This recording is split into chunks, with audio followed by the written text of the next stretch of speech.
ikaw, sumusobra ka na eh, ha? Umayos ka dito! Umayos ka! Ha? Ha? Ano ba ginawa ko sa inyo? Anong ginawa? Nagpabuti naman ako sa inyo, ma. Niloloko mo yung anak ko! Hindi ko niloloko yung anak nyo. Sa wala akong ginagawa masama. Umayos ka dito! Hindi ka kailangan ng anak ko! Alam mo, noong pa eh, hindi naman talaga ako boto sa'yo eh. Di ako papayag na ganito yung gagawin mo. Na ikaw pa yung hahati sa lahat ng pera na meron yung anak ko. Kahit anong gawin niyo Huwag ka sa na amin. magsalita! Umalis ka na! Lumayas ka na! Sa labas, grabing traffic. Lalo ka na ng bahay na itong kuya mo. Kaya nga, tay. Andito na pala kayo. Kamusta naman biyahe? Eto. Pagod. Ang layo pala nito. May, baka pwedeng makahingi ng maiinom kasi init sa labas eh. Sige, sige. May pinuntahan ng sandali si Francis. Buhanan ko muna kayo na mainom, ha? Sige, salamat ha.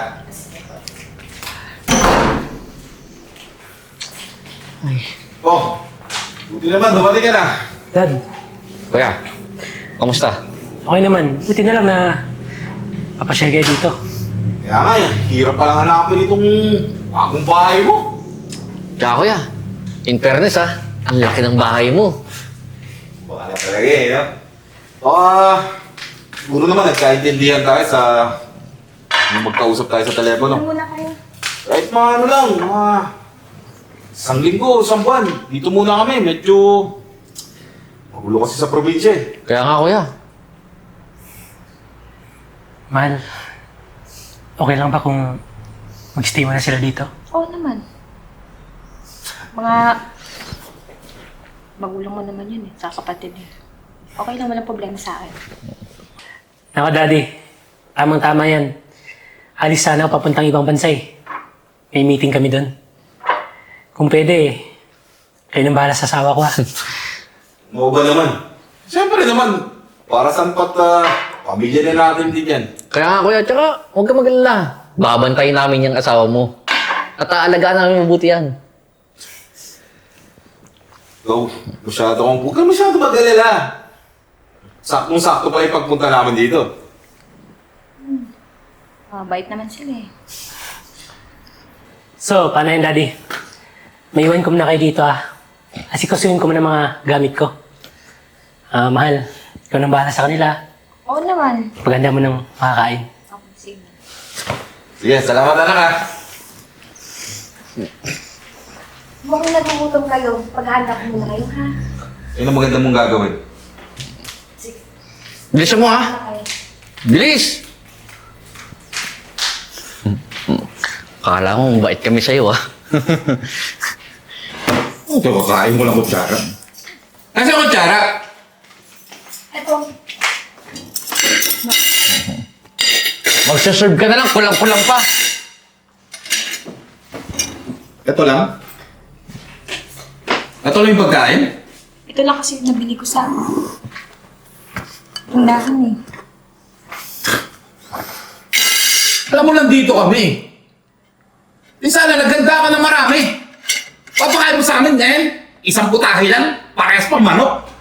Wala pa po kasing padala si Francis. Eh di sana, ginawa mo ng paraan.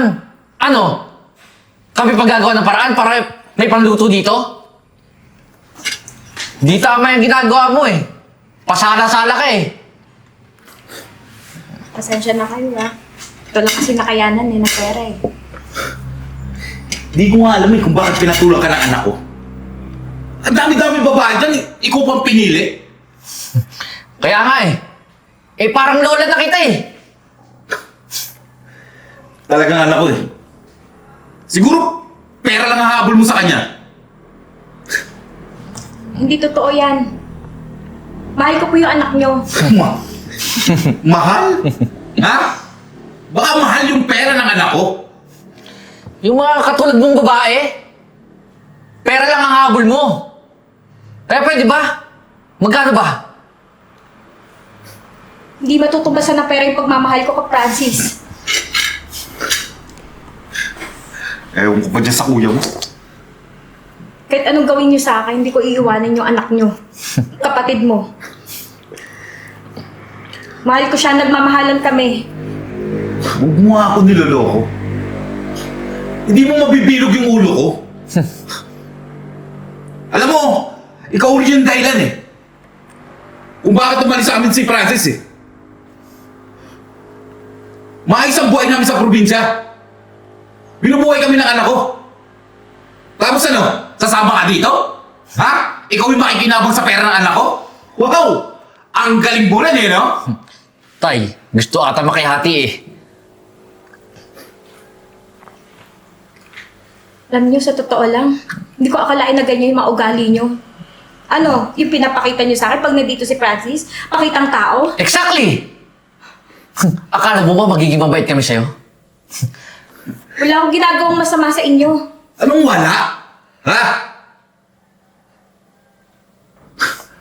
Inaagaw mo yung pera ng anak ko eh. Sa'yo na pupunta?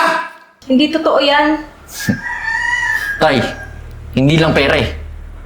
Pati attention ni Kuya, inaagaw niyan. Ito lang ang sisiguraduhin ko sa'yo. Iiwanan ka rin ng anak ko. Malis ka dyan! Pakain kami! Na, umay ka na. Tsaga mo yan. Tay, manok na naman. Nakakaumay na sa probinsya, puro manok tayo. Tsaga mo na nga. Huwag ka mag-alala. Gagawa ko ng paraan para hiwalayan ng kuya mo yun. Ewan ko ba nun kay Kuya? Kumuha pa ng nanay. Hello, mahal. Mahal. Oh, kamusta ka naman dyan? Okay lang ako. Okay, ayos naman ba yung pagtrato ni Daddy sa'yo? Oo. Mabait naman yung daddy mo, saka yung kapatid mo. Okay naman sila. Hayaan mo, mahal. Ilang linggo na lang uwi na rin ako. Kamusta Tsaka- ka naman dyan? Eto, namimiss ka. Miss na rin kita eh. Talaga. Ano ko ba yan? Opo. Pwede ko ba makausap? Anak! Pwede ba munang bumili ka ng Coke? Nauuhaw kasi ako eh. Salamat Hello, Daddy. Anak! Kumusta ka naman dyan? Ito, Dad. Malapit na rin matapos yung meeting namin. Buti na lang anak. Nga pala, kaya pinalis ko muna yung asawa mo kasi may gusto sana ako sabihin sa'yo eh. Ano po yan? Yung asawa mo kasi, naririnig namin ng kapatid mo na palagi may kausap eh.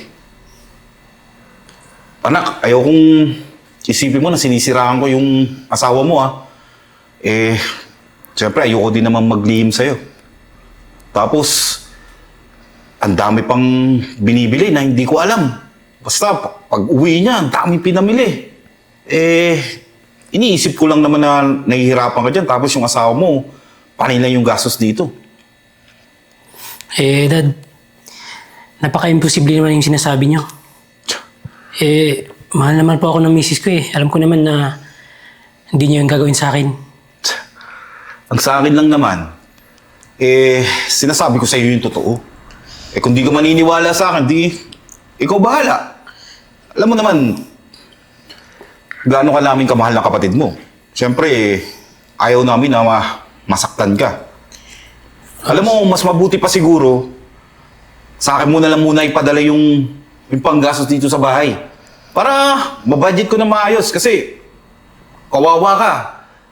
Sigurado ako, pag uwi mo, yung pinagtrabaho mo dyan, halos walang matitira. Sige po, Dad. Ipapadala ko na lang po sa inyo. Ayan ang tama. Mag-iingat ka palagi dyan, ha? Sige po. Sige na.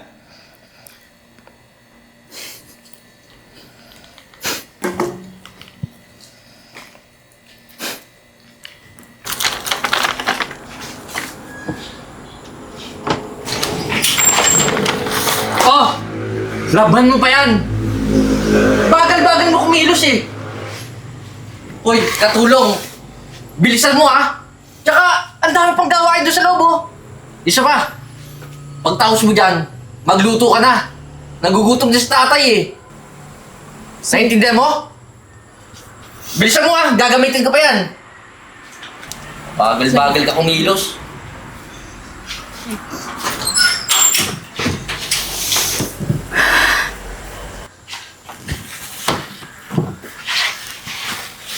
Ate,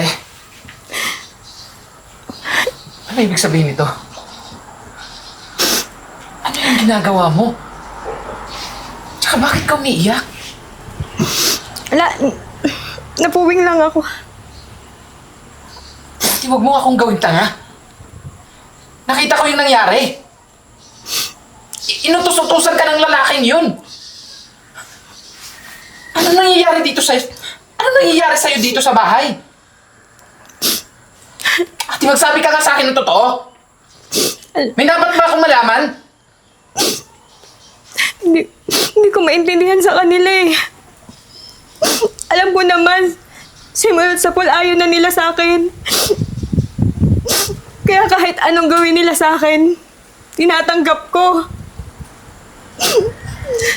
Ate, bakit ka pumapayag? Alam mo naman sa bahay, di ba hindi mo nararanasan lahat ng to? Mahal ko si Francis. Kaya kahit anong gawin nila sa akin, hindi ako susuko. Ate, hindi mo deserve yan. Inaalila ka ng mga lalaki dito, oh. Ng pamilya na asawa mo. Tapos pumapayag ka, ginaganyan ka. Ate, bakit hindi mo naman sinabi sa akin? Bakit?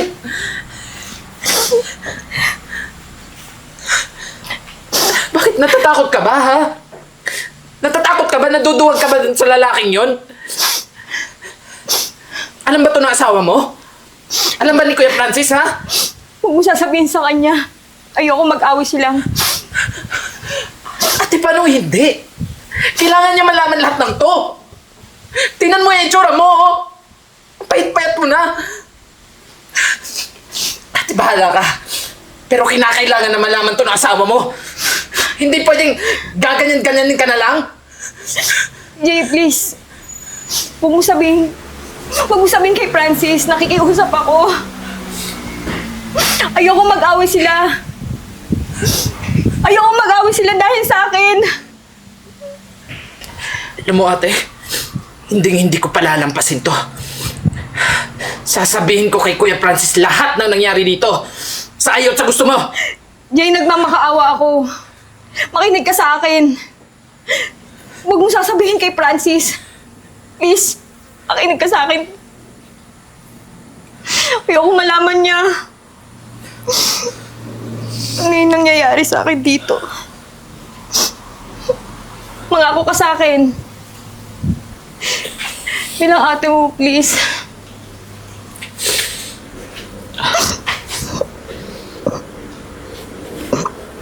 Ikaw, sumusobra ka na eh, ha?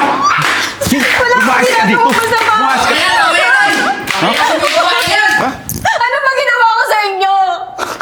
Anong ginawa? Nagpabuti naman ako sa inyo, ma. Niloloko mo yan ako! Hindi ko niloloko yung anak nyo. Sa wala akong ginagawa masama. Umayos ka dito. Hindi ka kailangan ng anak ko. Alam mo, noong pa eh, hindi naman talaga ako boto sa'yo eh. Di ako papayag na ganito yung gagawin mo. Na ikaw pa yung hahati sa lahat ng pera na meron yung anak ko. Kahit anong gawin niyo Huwag sa ka na akin. magsalita! Umalis ka na! Lumayas ka na! Mahal ko yung anak nyo. Kahit anong gawin nyo. Hindi ako aalis sa kanya. Hindi ako Umagas ka rin. makikipagwalay. Anong gusto mo, ha? Ha? Gusto mo masaktan ka pa? Pinalalayas ka na, di ba? Kunin mo lahat ng gamit mo sa taas at umalis ka dito sa bahay na to! Sige tay, saktan mo yung babae yan. Matibay eh. Sumusobra ka na, ha? Ikaw, di ka ba talaga lalayas? Ha? Nakikiusap ako sa inyo. Pakiusap? Alam na. Tay, tama na! Teka lang, tay. Sinasaktan niyo yung asawa ko. Eh, paano di namin sasaktan yan? Iniluloko ka niyan? Oo, kuya. Ano? Alam mo ba, ngayong gabi, naalis na dito eh. Nakipagkita sa lalaki niya. Hindi totoo yan. Huwag ka na kasi magkaila. Huling-huli ka na eh.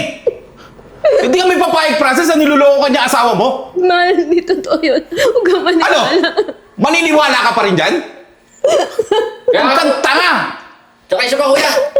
Nagpapakahirap ka sa ibang bansa para sa mga luho niya, sa panlalalaki niya.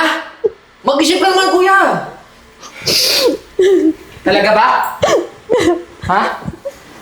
Akala nyo ba? Hindi alam ni Kuya Francis ang lahat. Diyan kayo nagkakamali. Dahil sinabi ko na sa kanya lahat ng katotohanan. Wow, may superhero. So ano tayo? Dadahilan pa kayo? Alam ko ng lahat. At matagal ko na yung alam. Kaya nga kami bumukid eh. Dahil una pa lang, hindi nyo na kami tinanggap. Alam nyo ba kahit minsan, hindi nakatikim ng pananakit yung kapatid ko sa pamilya namin? Tapos kayo, basta-basta nyo na lang sasaktan yung kapatid ko? Ang kapal naman ng pagmumukha ninyo. Ano, Francis? Sa kanila ka pa rin maniniwala? Ano ba sa palagay mo, tay? Kakampihan ko kayo? Pamilya mo kami? Pamilya? Bakit, tay? Pamilya bang turing niyo sa asawa ko? Di ba hindi? Alam ko naman kung bakit hindi niyo matanggap yung asawa ko.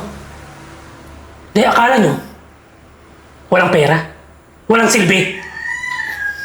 Tsaka itong bahay na to, asawa kong mayari. Dapat nga mahiya kayo eh. Dahil nakikitira kayo dito. At hindi lang yun. Kasi itong kapatid ko, maraming negosyo sa probinsya. Alam niyo, kahit pamilya ko pa kayo, hindi ko palalagpasin yung ginawa niyo. Sisiguraduhin ko, makukulong kayo. Ano pa inantay nyo? Umalis na kayo dito.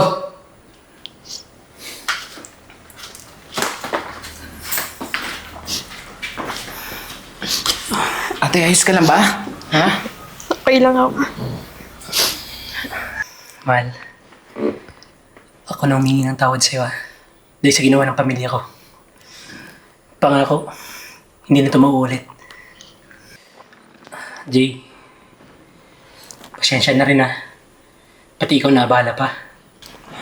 Ayos lang yun, Kuya Francis. Basta ang importante, nasa maayos na kondisyon na yung kapatid ko. Tsaka sa susunod, basta-basta na maniwala sa kung anumang pinagsasabing kalokohan o kasinungalingan, lalong-lalo na sa nangyari kay ate, sa pamilya mo. Alam mo, mahal, sa susunod, magsabi ka sa akin para hindi na maulit yung tulad ganito. Okay, mahal. Sorry, ah. Salamat.